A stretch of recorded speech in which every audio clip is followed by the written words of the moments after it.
Nosso próximo palestrante é o professor Gustavo Justino de Oliveira, da Faculdade de Direito do Largo São Francisco.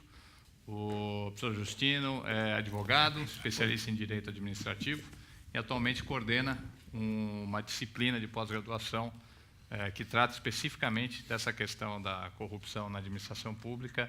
Foi criado recentemente, agora no final do ano passado, em meio a esse furacão todo aí de escândalos. Então, professor, por favor, obrigado. O palco é seu. Boa tarde, tudo bem? Tudo certo?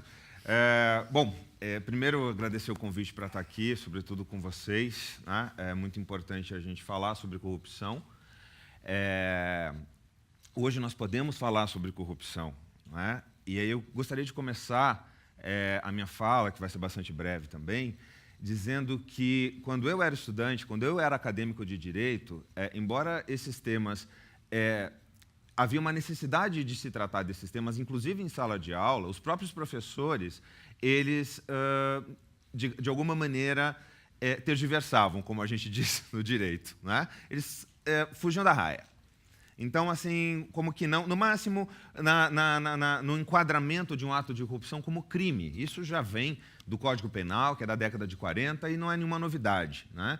Mas falar de corrupção de uma maneira mais aberta, isso é muito recente, uma conquista super recente, né? Então, talvez a gente tenha que ter passado, estejamos passando por tudo que a gente está passando agora, para efetivamente saber que nós temos que enfrentar, né, o monstro da corrupção. E, nesse sentido, eu gostaria de dizer o seguinte, né, aqui aproveitando o tema do nosso dia, de onde vem a corrupção, as suas causas, e como acabar com ela. Ela vem do ser humano, ela vem da finalidade egoística de conquista de renda que o ser humano tem, esteja ele no setor público, esteja ele no setor privado, né? E que por meio de uma transação comercial, porque a corrupção é uma transação comercial ilegal, mas ela é uma transação comercial, né?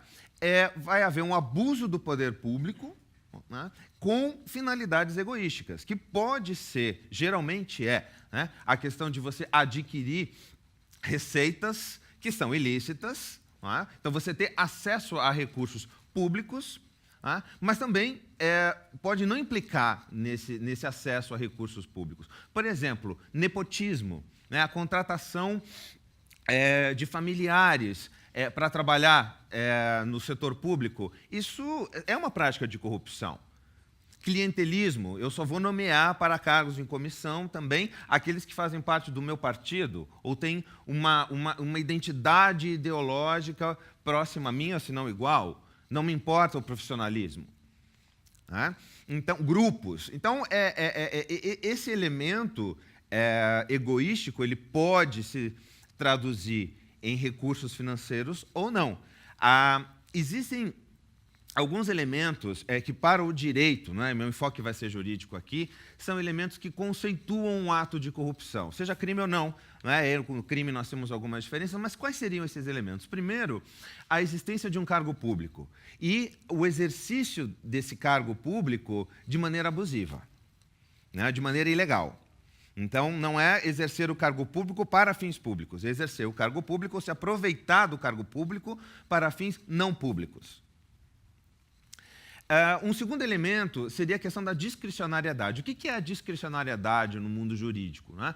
É a opção que você tem para decidir, é a margem de decisão, é a margem de poder decisório que você tem de decidir de uma maneira ou de outra, né? A ideia da discricionariedade é que, ainda que haja essa opção, todas as decisões devem ser legítimas e devem ser legais perante o direito. O uso abusivo da discricionariedade vai fazer com que o uso do poder público vá para fora, né, dos limites das finalidades públicas. Então, vai estar vinculado a um benefício privado, por exemplo.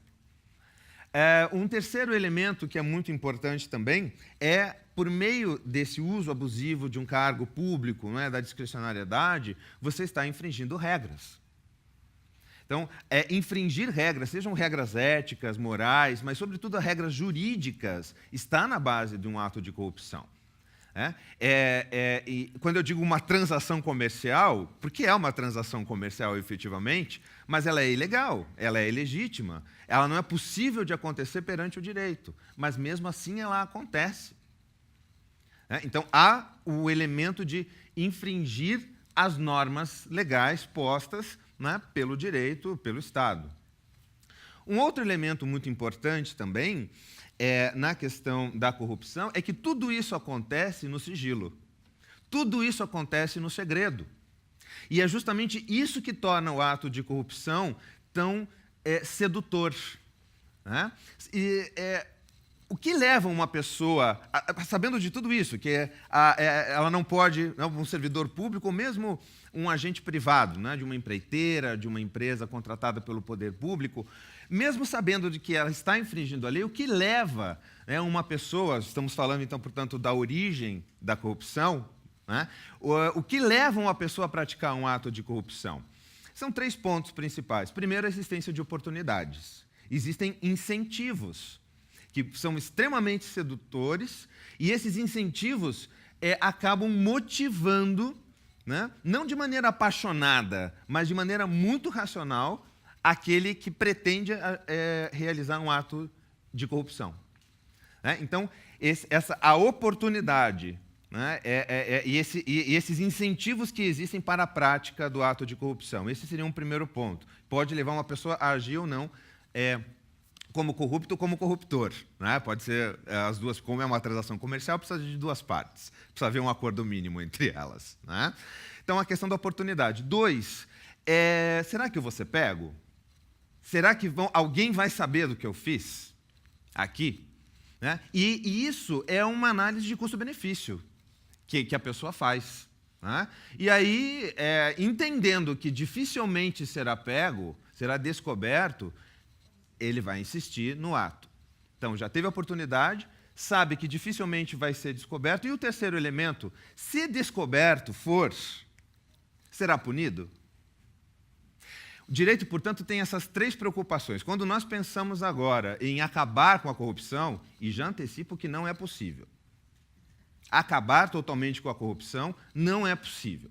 Nós podemos limitá-la, nós podemos criar uma estrutura dentro do Estado para conter a corrupção, e certamente nós temos que melhorar, né, o âmbito da responsabilização, da punição pelos atos de corrupção. Então, seriam 3 momentos aqui. Né? A prevenção dos atos de corrupção, o direito tem muito a ver com isso, prevenir, conter a corrupção e combater a corrupção no sentido da sua responsabilização. Né?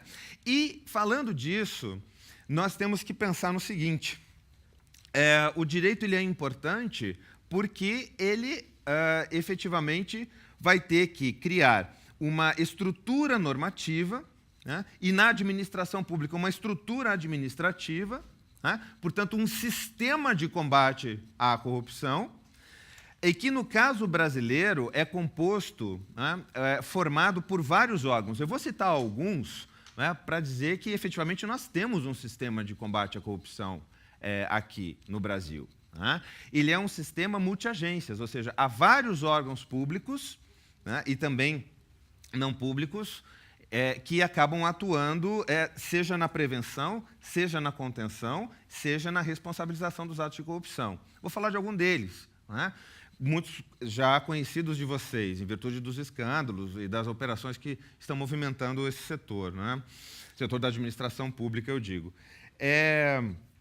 Nós temos a CGU, a Controladoria Geral da União, que foi extinta, né, agora com o governo Temer, vamos ver o que vai acontecer, mas de maneira que foi criado o Ministério da Transparência. Vamos ver ainda, né, como vamos acomodar. Mas a CGU é um órgão público que tem competência de controle interno, controlar a administração de dentro, mas também de combater a corrupção. A corrupção, sobretudo, de uso de recursos federais, né? O uso abusivo de recursos federais. Então, vai combater a corrupção na administração federal, porque é um órgão federal, mas também em estados e municípios para onde são transferidos os recursos federais. Nós temos a Polícia Federal, né, que tem uma competência de investigação. e vem atuando, por exemplo, por meio dessas forças-tarefas, né, juntamente com outro órgão, que é o Ministério Público Federal, e tem o estadual também. Né? Nós temos a Polícia Civil também nos estados, né, que também tem essa competência de apuração, mas o Ministério Público e também nós vamos ter o Poder Judiciário aqui atuando. Né? E a ideia é que o Poder Judiciário, na verdade, é o poder que efetivamente vai ter que ser provocado sempre. Ele não vai poder atuar de maneira de ofício. Né? Então, ele vai ter que ser provocado, e provocado é ele que vai dar aquela resposta que é esperada pela sociedade pelos atos de corrupção, que é a responsabilização, que é a punição. Né? Então, a ideia de impunidade, de punir ou não punir, ainda está muito focada, no caso brasileiro, na atuação do Poder Judiciário. Mas não é somente a ele que cabe essa função. Né? Como última palavra, sim, mas a CGU pode punir também. A Polícia Federal, não. O Ministério Público, não. Né? Mas nós vamos ter também como órgãos que vão atuar nesse sistema nacional, que estão fora da administração, vamos ter a sociedade civil organizada por meio do controle social. Vamos ter também a imprensa, sobretudo a imprensa investigativa, né? Que vai atuar, sobretudo, para tem o dever de informar, e por meio do dever de informar, fatos que depois podem se transformar em escândalos, né, vão ser conhecidos desses órgãos públicos oficiais, e caberá a esses órgãos públicos, então, realizar esta apuração e eventual responsabilização. O problema brasileiro não é um problema de ausência de leis. Né? Nós temos leis anticorrupção e as nossas leis são muito boas. Nós temos que pensar em um sistema integrado. Isso ainda nós não estamos pensando num sistema integrado de leis. Lei de responsabilidade fiscal, lei de acesso ou lei de transparência, a lei de conflitos de interesses. Nós temos também a lei de improbidade administrativa. Nós temos a lei anticorrupção, que é mais recente, ainda muito polêmica, talvez pelo seu caráter recente, com seus acordos de leniência, que são acordos de colaboração na esfera administrativa. Né? Então, não é um problema de lei. Né? Há necessidade de fazer alguns ajustes nessa legislação. O problema brasileiro está na ausência de efetividade, de aplicabilidade dessas leis. E isso a Transparência Internacional, no seu último relatório, deixou muito evidenciado. O Brasil caiu, né, no ranking da corrupção, que é uma percepção de corrupção. O Brasil caiu várias colocações. E uma das análises que a Transparência Internacional, que é uma organização não governamental, né, transnacional, fez, é que isso se dá, sobretudo, em virtude do baixo enforcement, da baixa efetividade da legislação. Então, não é tanto pela falta de punição, é porque a lei existente ou a legislação existente não é cumprida, não é observada. E, falando agora já para o final, algumas soluções, né, porque os problemas são muitos, e etc., etc., é importante a gente saber que existe a corrupção política e existe a corrupção administrativa. A corrupção política é, por exemplo, aquela que aconteceu no caso Collor. Né? É essa que está acontecendo, envolvendo aí os presidentes das casas legislativas, Câmara, Senado Federal, ainda em grau de investigação. Né? Então, é quando o político, o parlamentar, né, ou o chefe do executivo, sempre um cargo eleito, né, ele se utiliza do seu poder para finalidades privadas. Então, uma corrupção política. O mensalão é um caso de corrupção política. A Lava Jato já é um caso de corrupção administrativa, né, que envolve o quê? Entes públicos, no caso, uma grande, a maior era, né, não sei se continua sendo, a maior estatal brasileira e uma das maiores do mundo, em casos de corrupção. Né, obviamente, com algumas interferências de políticos, mas a corrupção administrativa ela ataca a gestão pública. Né? Então, algumas soluções possíveis aqui para pensar, né, como que a gente poderia caminhar, e aí muito rápido, né, de modo telegráfico, como disse o professor Moisés, porque já está terminando o meu tempo. Primeiro, eu vejo a necessidade da especialização das funções, não só do judiciário. O caso do Sérgio Moro, né, e o caso que envolve a Lava Jato, envolve uma competência jurisdicional altamente especializada, preparada e profissionalizada. Então, nós temos que replicar isso se efetivamente nós queremos combater a corrupção. Competências exercidas de maneira difusa por magistrados que não têm essa profissionalização, essa especialização, isso não vai dar em lugar nenhum.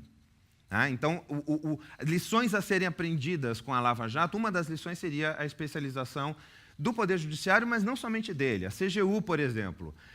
Seria muito importante que a CGU ou um órgão similar continuasse a existir e que tivesse competência, por exemplo, para aplicar a lei anticorrupção, que tem o foco nas empresas. Inclusive para uniformizar a interpretação dessa lei. Porque se você tem uma lei anticorrupção e qualquer órgão, federal, estadual, municipal, passa a ter sua própria interpretação, isso pode ser um tiro no pé.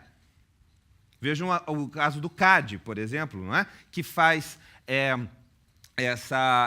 acaba também envolvido, né, com apuração de corrupção, mas o caso do CAD é de alta especialização, envolvendo cartéis, né, abuso de poder econômico.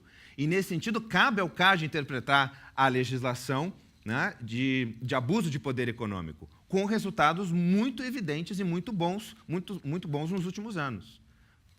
Então, a especialidade seria algo ponto. Como eu falei, o que mais me chama a atenção nos elementos do ato de corrupção é o segredo, é a confidencialidade, é aquele acordo, aquela confiança que o corrupto e o corruptor têm, né, em si mesmo, né, porque ele tem assim, total segurança de que ele não será pego, mas também no seu comparsa. São criminosos. Né? Então, o que vai acontecer?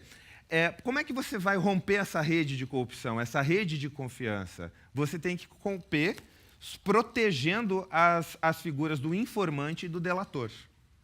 Isso é muito polêmico no direito, o caso Lava Jato, né? A Operação Lava Jato deixa isso evidenciado. Informante não é aquele que pratica ato de corrupção, mas ele tem a informação. E ele quer levar essa informação aos órgãos públicos, ou mesmo à imprensa. O que acontece quando isso é feito hoje no Brasil? O informante é punido. Se ele está numa empresa privada, pode até demorar, mas ele vai ser mandado embora, porque ele é o dedo duro. Então, nós temos que proteger o informante. Para romper esse segredo, alguém tem que informar a existência desse ato. Né? E o delator já é diferente, porque o delator já está atuando na rede de corrupção. E ele vai delatar para não ser punido. Seja pelo Poder Judiciário. Então, isso tem que ficar mais claro, né, na legislação brasileira, no sistema brasileiro. Finalizando, portanto, o que eu gostaria de dizer aqui é que o direito vem avançando muito nesta área. O tema ainda a corrupção como um fenômeno jurídico ainda é muito recente no Brasil, não somente no Brasil, mas em outros países. Né? Eu mesmo venho ministrando esse curso de corrupção na administração pública. Eu não ensino corrupção. Os colegas, você está ensinando corrupção? Quer dizer, obviamente eu conheço todos os trâmites, né? Porque, enfim, né, os casos são vários no Brasil e no mundo, né? Mas não é essa a questão. Justamente a gente estuda maneiras de prevenir, de combater e de conter a corrupção e a responsabilização. Né? Precisamos de uma política nacional anticorrupção. A ENCLA, que é a Estratégia Nacional de Combate à Corrupção e Lavagem de Dinheiro, que existe desde 2003 no Brasil, vem fazendo um pouco esse papel. Ela precisa passar por um processo de maior empowerment, né? Precisa ter mais efetividade, mas vem trabalhando bem. Então, nós precisamos de uma política anticorrupção. Nós temos que fazer alguns ajustes nesse sistema nacional de combate à corrupção, mas nós estamos avançando muito bem. Sem dúvida alguma, haveria muito ainda a dizer, né, sobre os acordos de leniência e outros temas importantes, mas eu acho que agora, na hora dos debates, a gente pode conversar um pouco sobre isso. Agradeço muito a atenção de vocês.